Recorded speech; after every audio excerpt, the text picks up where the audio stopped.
O Oriente Médio é o berço das duas maiores religiões do mundo, uma terra de fé e também de muitos conflitos. Em vários países da região, ser cristão é um risco real.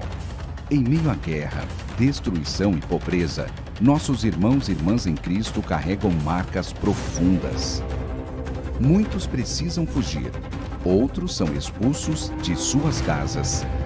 Os que ficam vivem isolados, lutando todos os dias para permanecerem firmes na fé. Há mais de uma década, a igreja na Síria tem sido alvo de perseguição e violência. Em 2011, havia cerca de 2 milhões de cristãos no país. Hoje, restam menos de 580 mil. Mesmo assim, eles permanecem, olham para o alto, firmes na esperança de um reino que não pode ser abalado.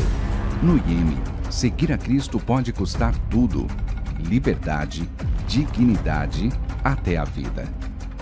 Ainda assim, o número de cristãos cresce, silenciosamente, mas com coragem. Eles sabem o preço da fé e escolhem permanecer.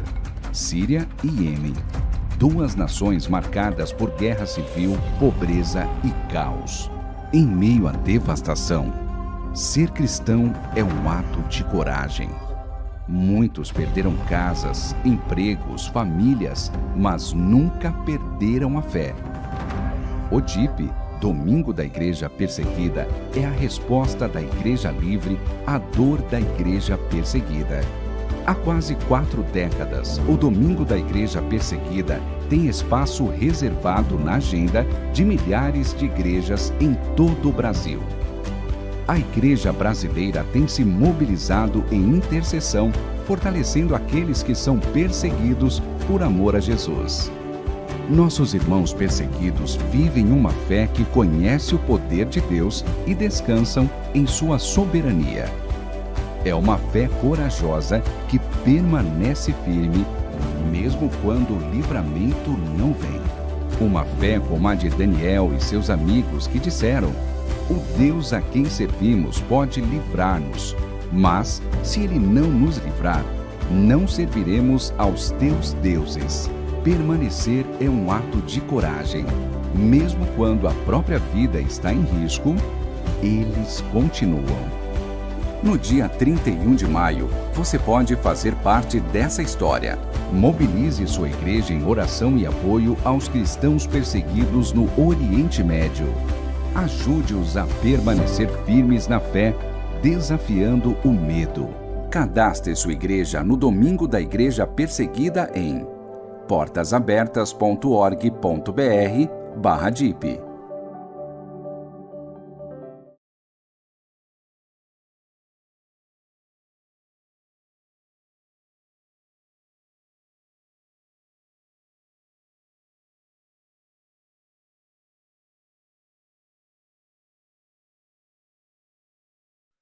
Palavra de Deus, no capítulo 12 de Hebreus. Da carta aos Hebreus, capítulo 12, versos 1 a 3. Um texto pequeno em termos de quantidade de palavras, mas muitíssimo denso.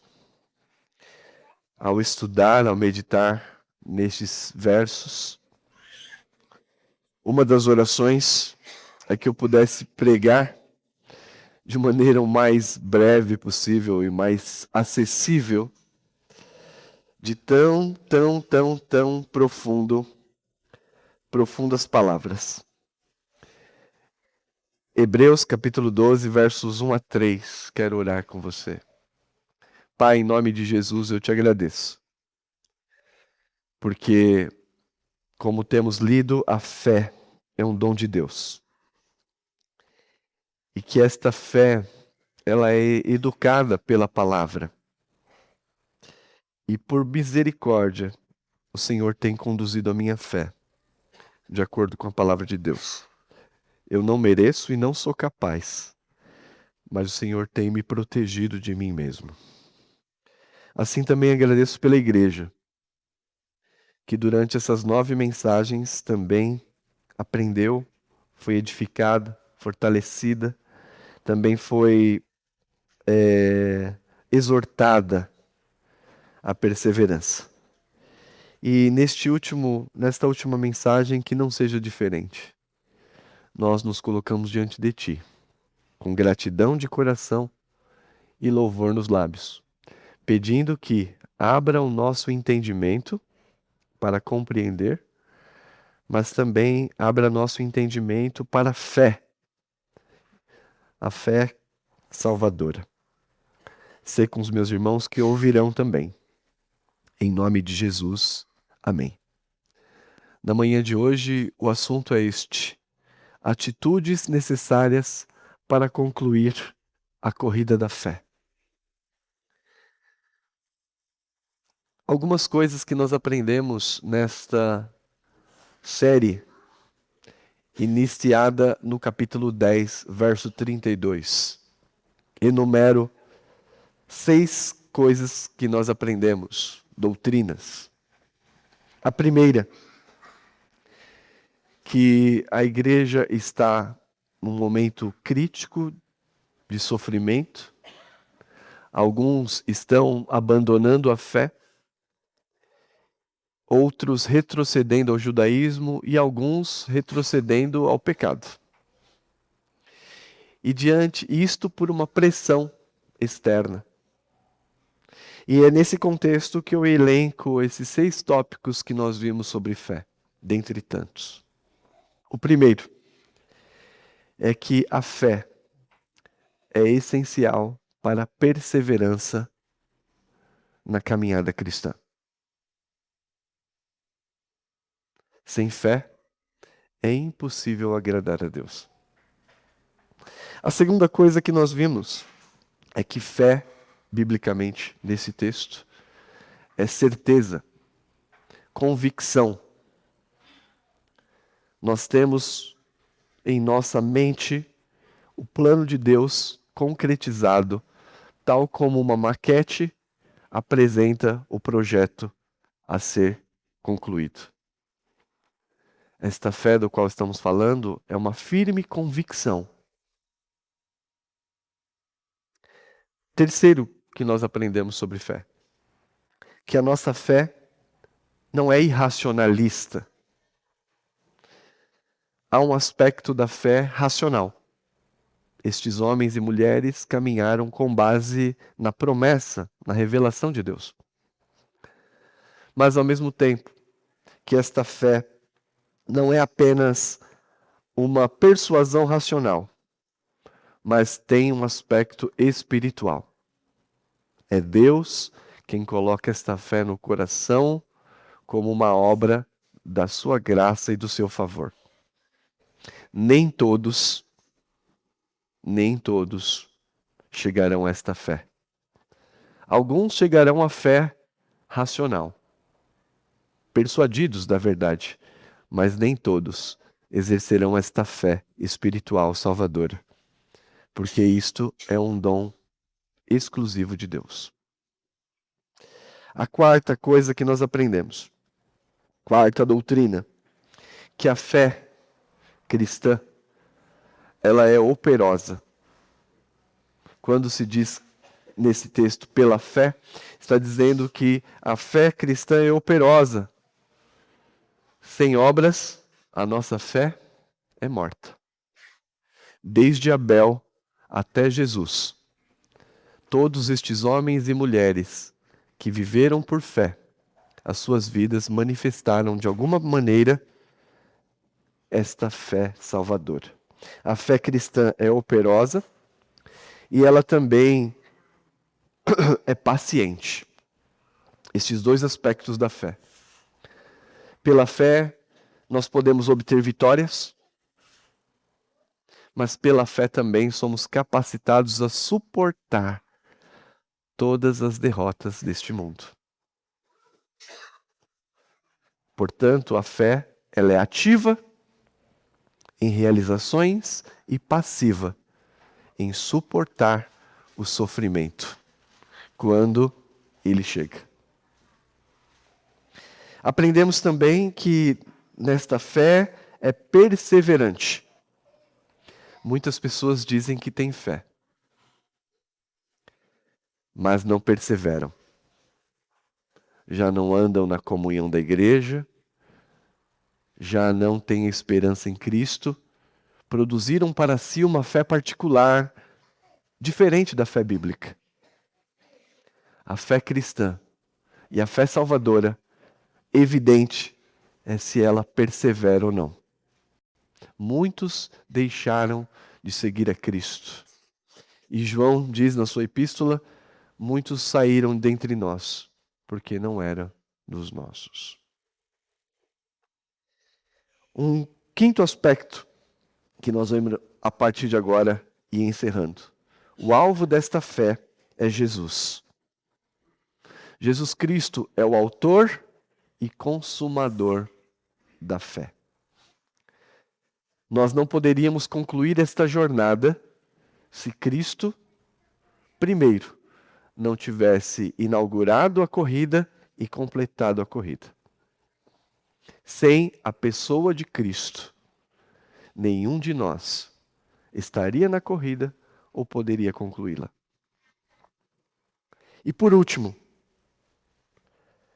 por esta fé, a igreja do Antigo Testamento e a igreja do Novo Testamento, que somos nós, perseverará até o dia final. Então, estes foram algumas das doutrinas que nós trabalhamos nestas 9 mensagens da Palavra de Deus. E diante disso, eu leio com vocês o capítulo 12 e daremos então continuidade à mensagem depois dessa longa introdução.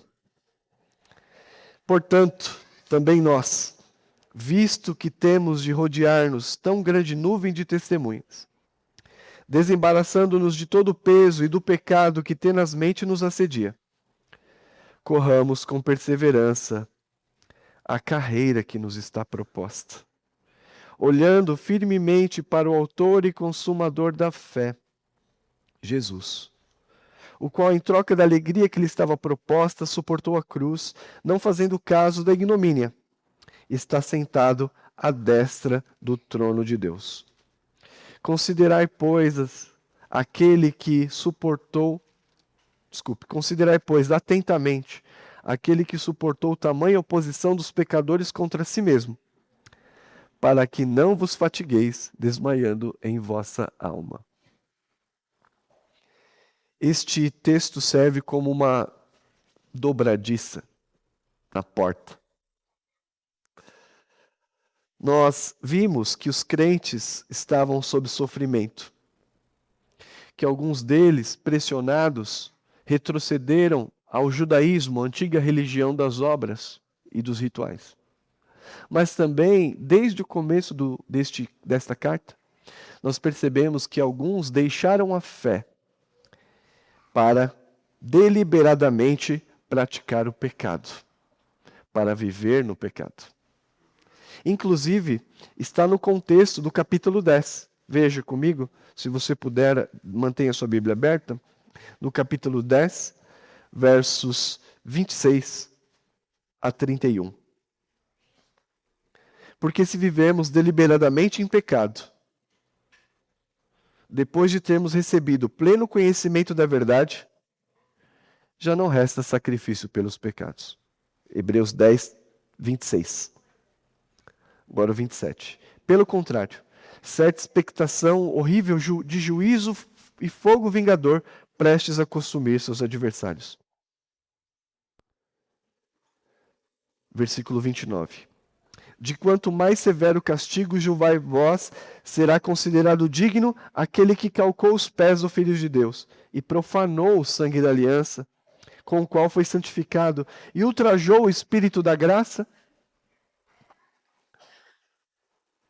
Ora, nós conhecemos aquele que disse: a mim me pertence a vingança, e eu retribuirei, e outra vez Diz: o Senhor julgará o seu povo, horrível coisa é cair nas mãos do Deus vivo.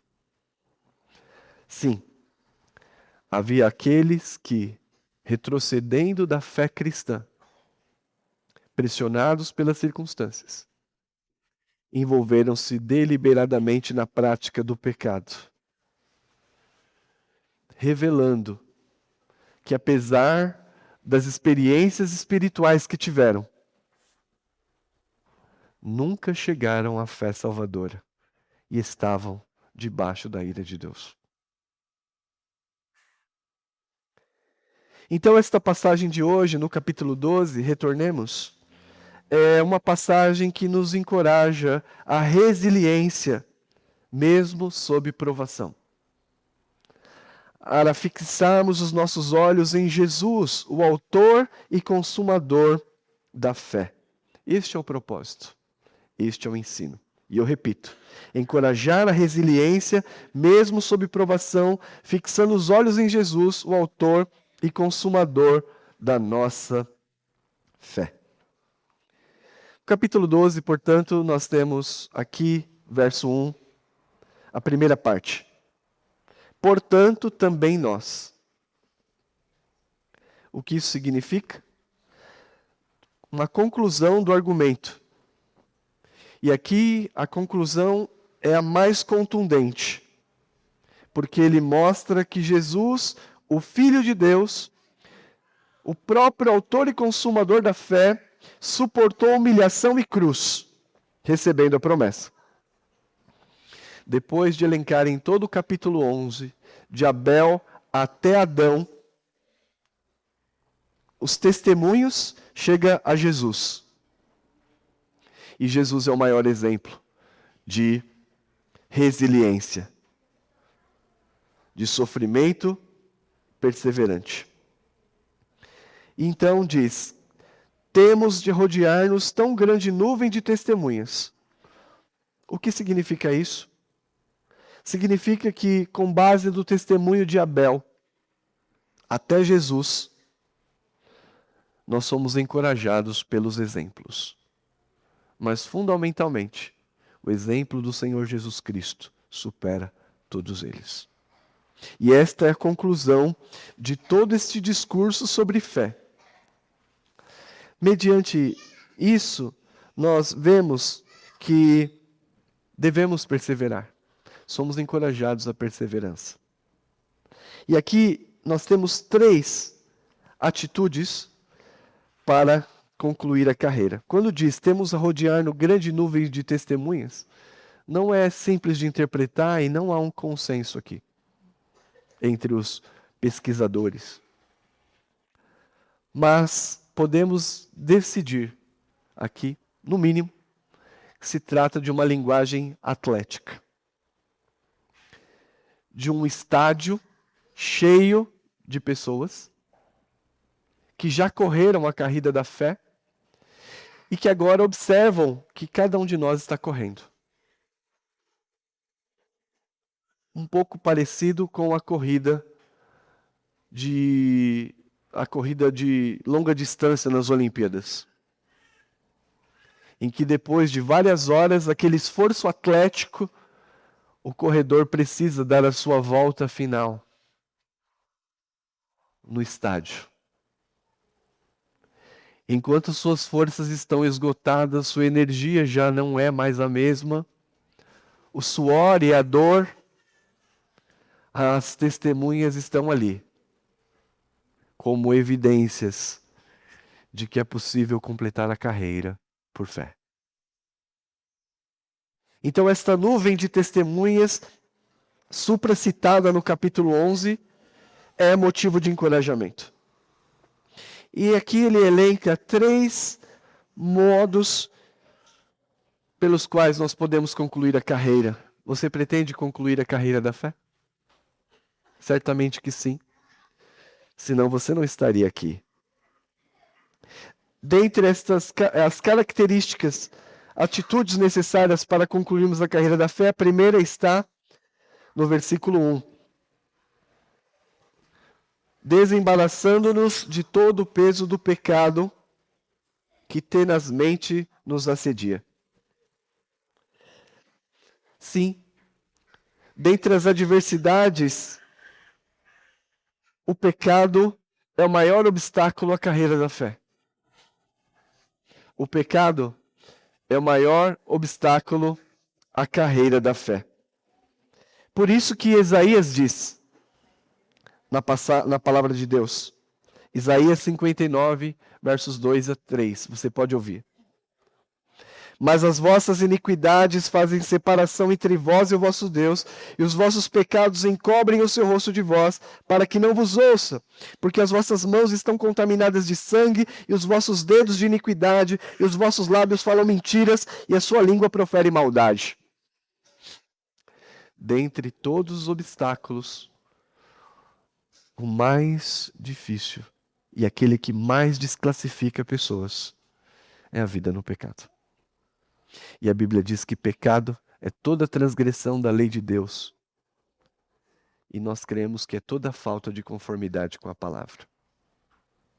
O pecado faz separação entre nós e nosso Deus. Davi, sobre o pecado, disse, no capítulo 32 dos Salmos: enquanto calei os meus pecados, envelheceram os meus ossos pelos meus constantes gemidos todo dia, porque a tua mão pesava sobre mim e o meu vigor se tornou em sequidão de estio. Para você correr uma corrida, carregar um peso é extremamente angustiante. O pecado, diz o texto, que nos assedia diariamente de forma insistente. Você já parou para falar? Você já parou para perguntar por que a cola tenaz chama tenaz? Porque tenaz significa pegajoso, aderente. E aqui diz que este pecado, que é o principal obstáculo para a sua corrida, que te afasta de Deus pelos seus maus pensamentos, que te faz sucumbir, porque vai envelhecendo os seus ossos, seu vigor vai acabando. Pecado, pecado, pecado. E o autor diz: se você não desvencilhar-se do pecado, você será o próximo a desistir e parar no meio do caminho. O pecado que tenazmente nos assedia é como uma cobra sucuri. Já ouviram falar da sucuri? A cobra sucuri, ela envolve a sua vítima. E conforme ela vai envolvendo, vai quebrando os ossos mansamente. E depois de quebrar os ossos mansamente, ela engole a sua vítima. E é justamente esta figura que Tiago usa, que o pecado, uma vez consumado no coração, gera morte. Se você mantiver-se na vida de pecado, em breve, e se eu me mantiver na vida de pecado, insistir nela, deliberadamente, como alguns da igreja aqui faziam, em breves dias, eu também não estarei aqui.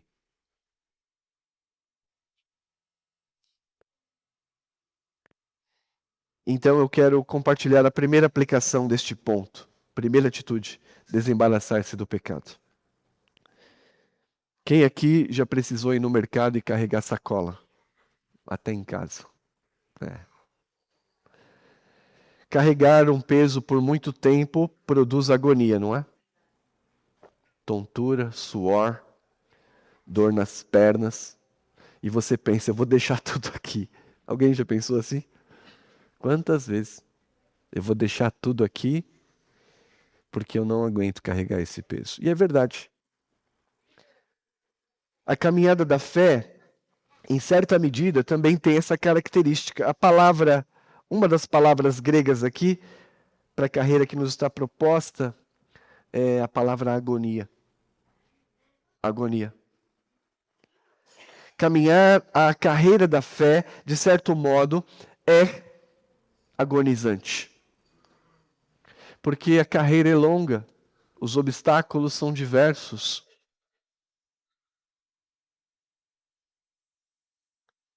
Mas se você quiser chegar ao final da corrida, você terá de livrar-se do pecado pegajoso que está na sua vida. Em termos de santificação. Santificação. Essa santificação não é absoluta. Nenhum de nós chegará perfeito no céu nesta vida. Nós chegaremos perfeitos e lá na glória seremos perfeitos. Santificação é uma coisa. E a ênfase do autor. Haja longe de vós qualquer raiz de amargura que brotando vos contamine. E diz ainda que a vontade de Deus é a santificação, sem a qual ninguém verá o Senhor. É preciso que você vença o pecado diariamente e lembre-se do pecado como essas sacolas pesadas que você tem que levar. Mas, na verdade, o nosso autor está dizendo, você precisa se livrar destes pesos do pecado a fim de que você conclua a carreira. Mas eu quero destacar e aproveitar aqui um outro aspecto do pecado. Não é a santificação, mas a justificação pela fé. Todos nós estamos numa carreira. Quer dizer, todos nós não. Pergunte a você mesmo. Desde o Stefano, desde a Lara, até o Rian, as crianças. Cecília vai ter um desconto que ela está com 4 ainda. Mas todas as crianças podem refletir. Eu já estou nessa carreira? Eu quero entrar nesta caminhada? E se você entrar nesta caminhada com o peso do pecado, você não concluirá. Tem uma história que eu vou contar só um resuminho de um livro, um dos mais famosos da história da literatura ocidental. O segundo livro mais lido depois da Bíblia. Qual é? O Peregrino. O Peregrino é um homem que se torna cristão. Porque ele recebe o anúncio de que sua cidade seria destruída e que ele era um homem pecador, estava debaixo da ira de Deus. Esta mensagem foi pregada por evangelista a todos, mas ele entendeu a mensagem e pela fé saiu correndo da sua cidade, porque ela seria destruída pelo pecado. Porque todos pecaram. Ele então empreende a sua carreira, a sua jornada, e ele é guiado por um outro personagem, o evangelista. Vocês lembram de que ele reconhece o seu pecado, a sua culpa, o seu estado de miséria, e ele então percorre vários momentos da sua jornada, da carreira como cristão. E são carreiras, um caminho muito difícil e cheio de dificuldade. Até que ele chega num monte alto. Só que durante todo este tempo, ele sentiu uma agonia profunda. Durante todo este trajeto até chegar a este monte, ele sentiu o peso do seu pecado e da condenação. Ele tinha saído da cidade, mas a cidade não tinha saído dele. Ele sentia-se culpado diante de Deus. Um peso tal que o fazia curvar. Até que ele chegou neste monte, e neste monte ele encontrou a cruz. E quando ele chegou à cruz, aquele fardo caiu das suas costas, num alto penhasco. E ele sentiu um alívio, uma paz, uma alegria revigorante, a qual nunca tinha sentido antes. O peso do pecado, da ira, da culpa, lançado sobre a cruz e no penhasco, para ele nunca mais ter de carregar aquele fardo. Então, sim, o nosso autor está falando de o peso do pecado no sentido de santificação progressiva, mas eu aproveito para falar do evangelho aqui a você. Se você carregar o peso da culpa, o peso da ira de Deus, se você ainda não entendeu que a cruz é para te livrar dos seus pecados, para cancelar os seus pecados, para te dar uma nova vida e uma nova condição, se você não viver pela cruz, você também não concluirá a carreira. Esse aspecto é da justificação. Você está feliz na carreira cristã? Contente, grato, cheio de louvor nos lábios, encorajado a caminhar, porque não há mais condenação para aqueles que estão em Cristo Jesus.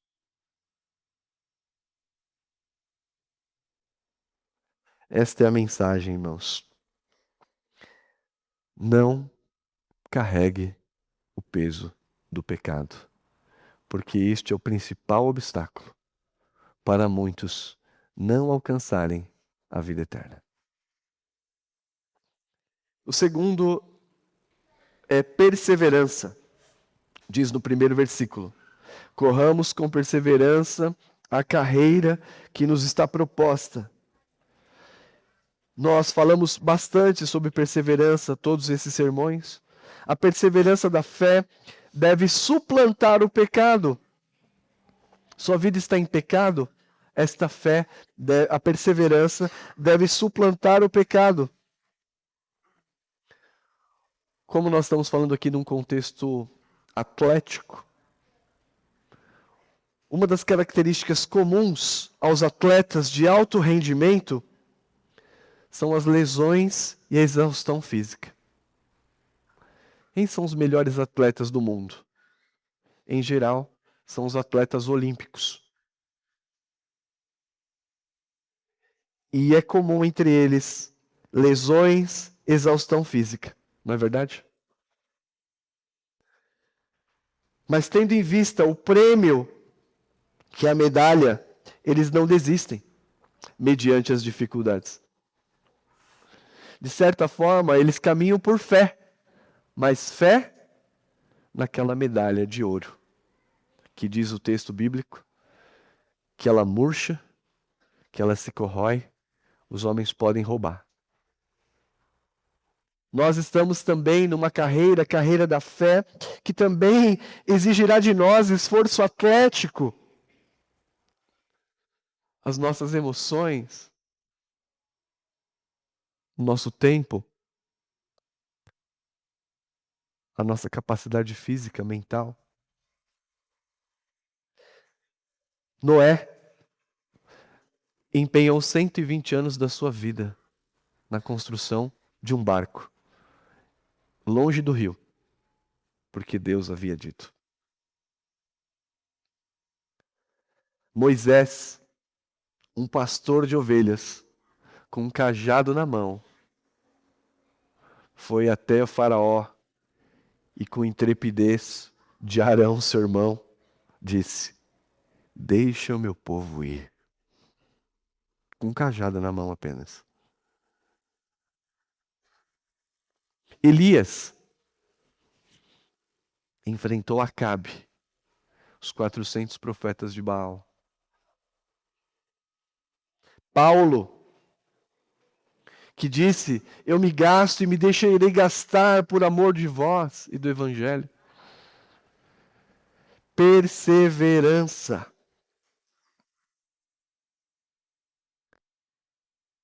Corramos com perseverança a carreira que nos está proposta. Você percebe que isso aqui é um valor, é uma virtude incompatível com a prática hoje em dia. Se você lê sociólogos como Anthony Giddens e um dos principais chamado Zygmunt Bauman, escreveram um livro sobre a sociedade líquida ou hipermodernidade, um dos fatos é que ninguém persevera em nada. Por isso que eu disse no sermão, um dos sermões, que nós precisamos de pessoas com virtude da fé. Porque este mundo carece de pessoas que perseveram. E aqui uma aplicação. Então, a primeira, desembaraçar-se do pecado. A segunda, perseverar. E a aplicação é resiliência. Pela fé, a capacidade de suportar a pressão sem deformar. O elástico. Pensa no elástico. Você estica ele. Estica, estica, estica. Até o seu limite.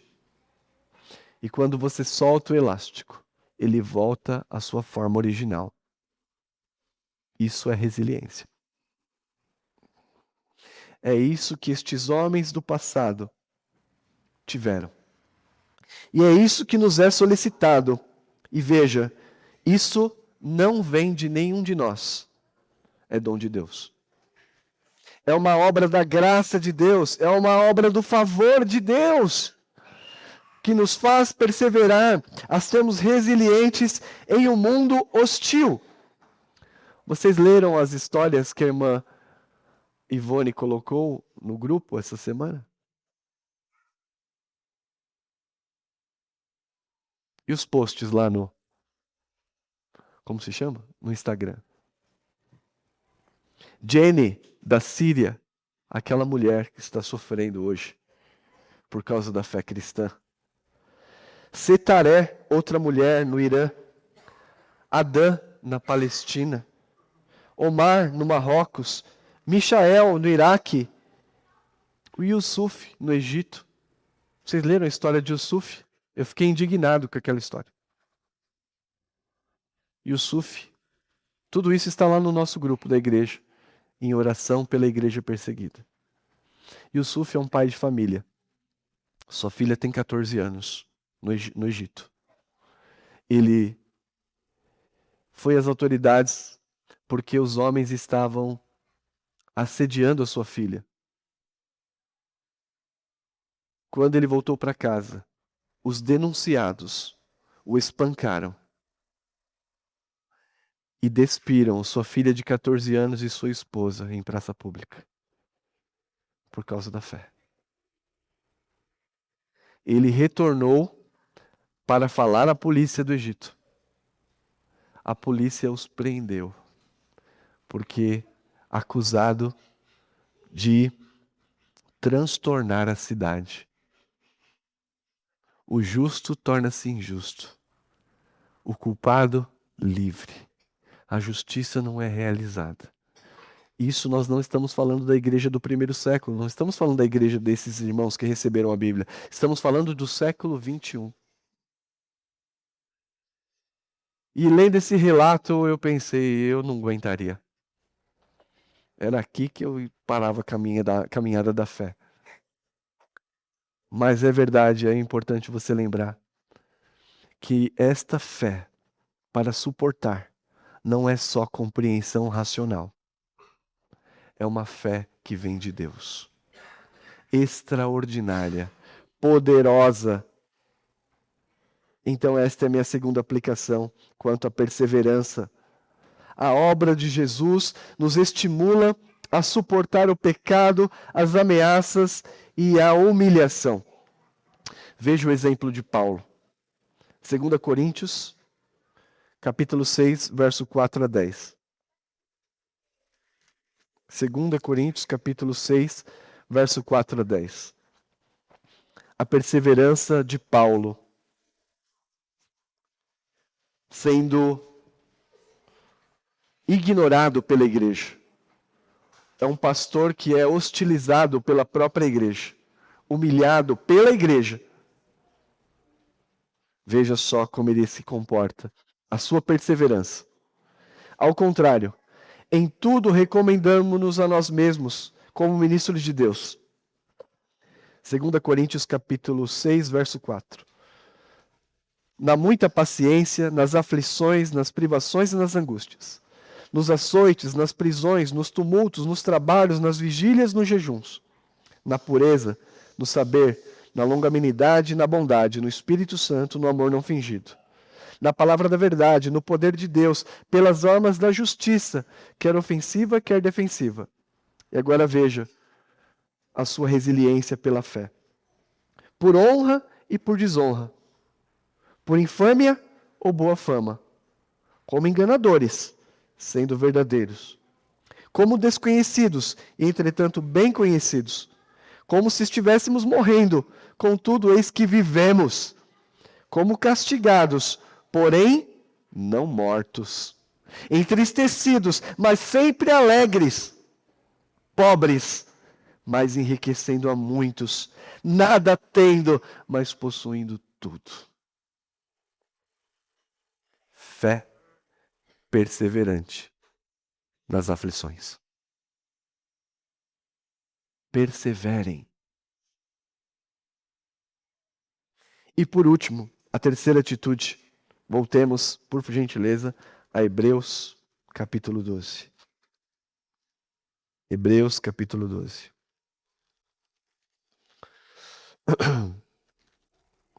A última atitude, no versículo 2. Última não, ainda tem mais uma. Olhando firmemente para o autor e consumador da fé, Jesus, o qual em troca da alegria que lhe estava proposta, suportou a cruz, não fazendo caso da ignomínia, está sentado à destra de Deus, à destra do trono de Deus. Primeira atitude, desembaraçar-se do pecado. Segunda atitude, perseverar. A terceira atitude, olhar firmemente para Cristo. Cristo é o fim e o começo da nossa jornada. Nesta epístola, nós vemos que o Senhor Jesus Cristo se esvaziou da glória, humilhou-se e assumiu natureza humana. Isso é fundamental na carta. Mostrar que Cristo é o soberano Senhor, superior a tudo, mas Ele mesmo se esvaziou, Ele mesmo se fez carne e sofreu exatamente o que nós sofremos, mas sem pecado. É muito importante entender que o começo e o final da caminhada não está em nosso mérito, mas nos méritos de Cristo. E é isso que significa autor e consumador da fé. Lembre-se, Jesus, nesta carta, é o esplendor, a expressão exata do ser de Deus. Mas ele se fez servo, como sumo sacerdote das nossas almas. Foi tentado em todas as coisas à nossa semelhança, mas sem pecado. Pelos sofrimentos que passou, aperfeiçoou para sempre os que podem ser salvos. Tudo isso nesta carta, para vocês entenderem a pessoa de Jesus, autor e consumador da fé. Você percebe que ele fala, que nome aqui? Consumador da fé? Jesus. Por que ele usa esse nome, Jesus? Porque é o nome humano de Jesus, segundo a carne. E é enfatizado pelo escritor. Ele usa a palavra Cristo, mas são pouquíssimas vezes. O nome preferido para Cristo é Jesus. A ênfase na sua humanidade. E não há salvação em nenhum outro, senão nele. Ele é o resplendor da glória do Pai, muito superior aos anjos, é digno de adoração. Nesta carta, também Jesus é mostrado como cheio de glória, inculpável, aperfeiçoando o homem através do seu sofrimento. Ele é o autor da nossa salvação. É o sumo sacerdote da nossa alma, digno de glória, maior que Moisés. Ele é o Filho de Deus, mas que compadece do pecado. Olhando firmemente para Jesus. O seu estado de humilhação. O seu estado de sofrimento. Olhe para Ele. E por que, irmãos, esta ordem? Olhem firmemente. Às vezes eu estou falando com o Stefano, dando uma ordem, e ele está olhando para a TV. Já aconteceu isso com vocês, seus filhos? Está falando, está olhando para a parede. Né? E assim nós somos também. Ao mesmo tempo que cremos em Jesus e na sua obra, temos inclinação a olhar para os lados. Neste caso, a igreja estava olhando para as circunstâncias, para a perseguição. Se você não fixar os olhos em Cristo, você também não concluirá o trajeto. A exortação e a aplicação é esta: olhe fixamente para Jesus. É uma decisão fundamental da fé, meus irmãos. Isso significa que só você ser convencido racionalmente de Cristo não será suficiente. Talvez hoje você tenha, sim, o que a gente chama de assentimento, né? Que é uma compreensão, uma aceitação racional de Jesus, mas não é suficiente. A fé salvadora é espiritual. Você precisa crer no poder de Deus. A fé transcende a realidade. É o que Paulo diz na segunda carta, que visto que andamos por fé, não pelo que vemos, estamos aguardando a redenção do corpo. Então olhe firmemente para Jesus. E vocês entenderam que a fé bíblica não é só uma fé racional, convencido porque é verdade, mas também é uma fé espiritual. Você é totalmente tomado por esta verdade. Esta é a fé salvadora. Esta é a fé operosa, paciente, perseverante. E eu quero dar um exemplo aqui, que eu aprendi com o presbítero Alessandro. Foi num pequeno grupo. Eu estava querendo resumir um conceito e não conseguia. Ele falou, não, pastor Pedro. Eu falei, é verdade, rapaz. Vou falar na igreja, chegou o dia ali. A fé não é só persuasão racional. Eu sei que é verdade. E há muitos que estão persuadidos racionalmente. Já deu um passo, mas ainda não foi persuadido no seu coração, seus afetos, sua confiança. Não é de fé em Cristo Jesus. Você duvida dele. Você coloca os seus olhos em tudo, menos nele, porque acha insuficiente. Pedro. Jesus, durante a vigília da noite, estava se aproximando, o mar, e Jesus apareceu, e os discípulos disseram, é um fantasma! Até que Jesus disse, até que uns disseram, é Jesus. Jesus disse, sou eu, não tem mais. E aí o Pedro, né? Se é tu mesmo, me fala aí para eu andar e ir até você. Pode vir, Pedro. E o Pedro começou a andar. Começou a andar. Olhando firmemente para Jesus. Mas em determinado momento, o Pedro começou a racionalizar. Ele começou a perceber que aquilo não era normal. Que nenhum homem anda sobre a água. Ele começou então a tentar conciliar logicamente, olhou para o mar, olhou as ondas e por não olhar com fé para Jesus, começou a afundar. Jesus o pega, coloca no barco e diz, por que vocês são homens de pequena fé? Ninguém duvida que Pedro tinha fé, não é verdade? Mas aquela fé era uma fé intelectual. Ele estava, naquele momento, ele estava persuadido de que era verdade Jesus, mas ele não conseguia crer naquele milagre. E só caminharemos se cremos no milagre. Fé. Certeza das coisas que se esperam. E a convicção de fatos que não se veem. Quisera Deus colocar esta fé no seu coração hoje. Para você nunca mais afundar.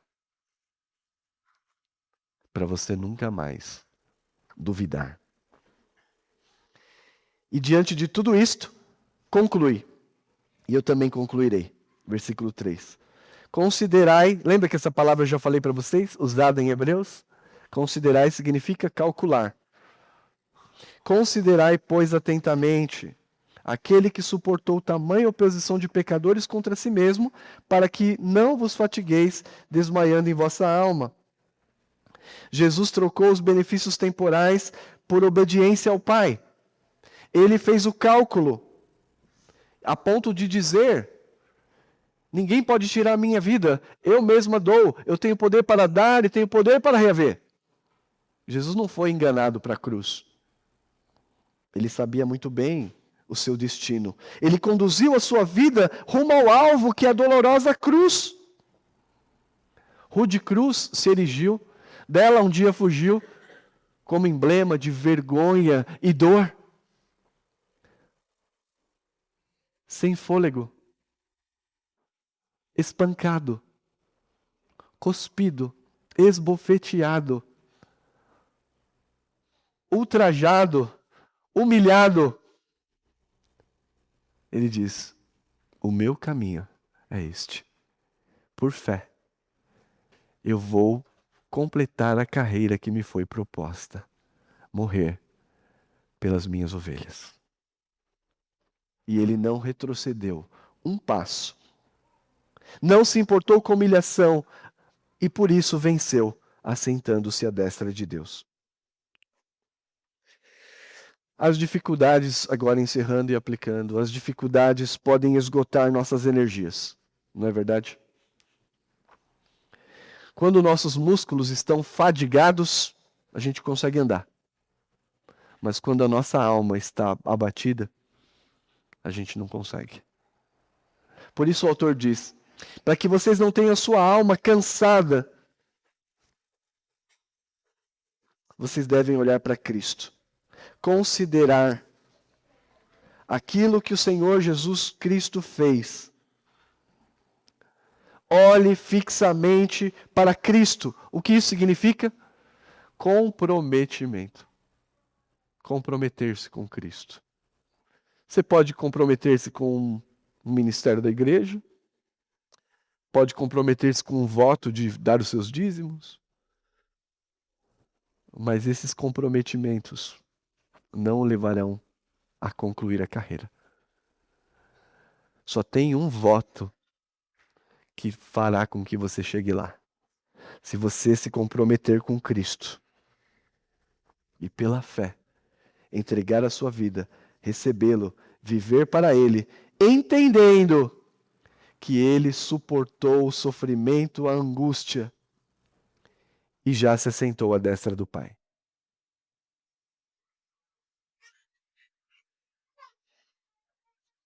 Ele venceu por você. Você precisa crer nele.